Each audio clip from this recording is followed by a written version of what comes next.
أهلا بكم مجددا. قتل الطفل السوري خالد الحياني بعد اختطافه من قبل حارس البناء الذي تقطن به عائلته في ولاية مرسين التركية، وذلك وفقا لناشطين حقوقيين. وكان القاتل وهو تركي الجنسية قد ابتز العائلة بعد الاختطاف وطلب مبلغ 400 ألف دولار قبل قتله للطفل دون ورود معلومات إضافية. إلى ذلك علمت أورينت أنه قد طلب من عائلة الطفل خالد الحياني أو قد طلب من هذه العائلة عدم التواصل مع وسائل الإعلام.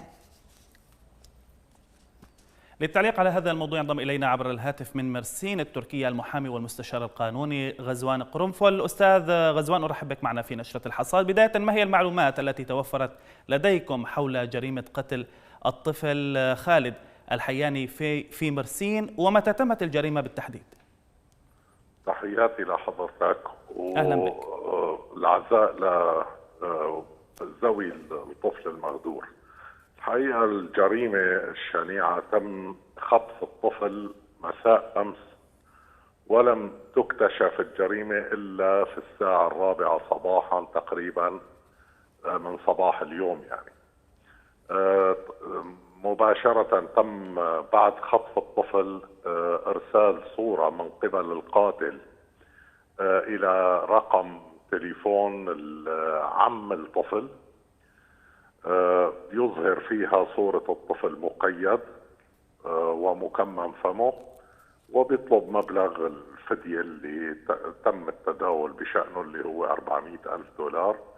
بالنظر إلى أنه هو بيعرف الوضع المالي للعائلة، لأنه هن مقيمين ضمن سيتي هو بيشتغل فيه كحارس لهذا السيتي، وبيعرف وضعهم المالي وملاءتهم المالية لأنه هن بيشتغلوا بتجارة السيارات.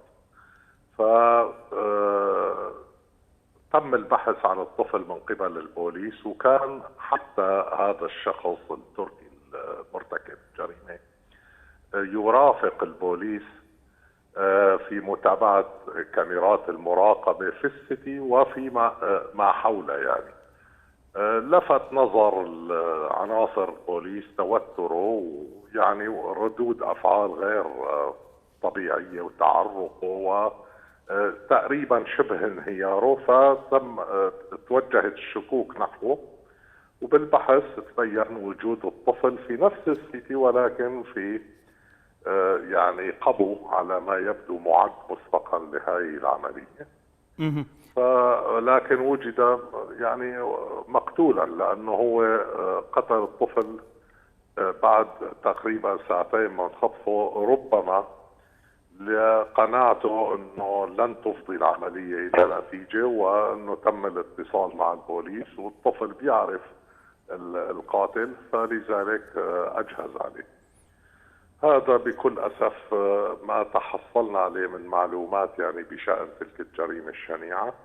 الآن العزاء قائم، وكبار رجال الدولة في الولاية زاروا العائلة وهن في مجلس العزاء أيضا. طيب، بحديثنا عن العائلة أستاذ غزوان، وصلتنا معلومات حول تقديم طلب أو طلب من العائلة عدم التواصل مع وسائل الإعلام. أنتم كناشطين وحقوقيين، هل تواصلتم مع العائلة بشكل مباشر؟ كيف هو وضعهم بعد ما حل بهم؟